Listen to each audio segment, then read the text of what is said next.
Welcome in, ladies and gents. This is Silent Night. Yes, I know I'm $1 late and 100 bills short, but I know this will be probably been out for about a year and a half now, but it's my first time seeing it. But anyway, this is obviously directed by John Woo. This is starring Joel Kinnaman, and I believe the actress that plays his wife is Catalina Sandano.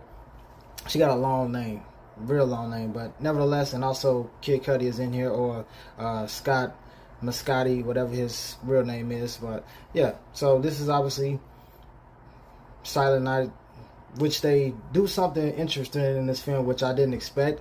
Was not that much dialogue throughout most of the film, which I found to be a very compelling component to do in the film, because you really have to do a real visual medium. You really have to illustrate through a lot of visual cues and through a lot of visual imagery and convey the emotions that is necessary for this story to actually play itself out. And they do a great job. John Woo and whoever his cinematography is, and the actors and actresses themselves, they do a good job of just portraying these characters and the various emotions.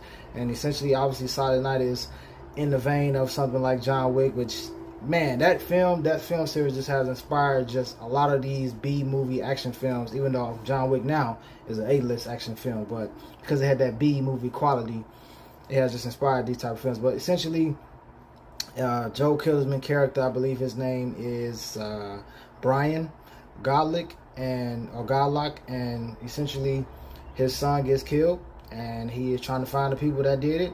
And in the beginning of the film, I believe they shoot him in the neck, so he's not able to communicate. He's not able to vocalize his emotions in that way anymore. And so he goes on this deep rampage, and obviously him and his wife, she kind of agrees but don't agree with what he's doing. And so, as any lone vengeful and revenge-filled man, he has to take this journey alone. And I believe Kid Cudi's character is a detective who essentially didn't catch the people responsible, because it's like a gang that was responsible for all this. And yeah, they do a pretty good job with all the action sequences throughout this film. And as Joe Kinnaman's character, as Brian goes through the course of taking down as many people as possible that's responsible for the death of his kid and taking down this gang operation, yeah, it's just interesting. It's a good time to watch, and I really liked it. I think you guys who haven't seen it should check it out. For you guys that seen it, let me know what you guys think about it. I'll give this 3.5 out of 5.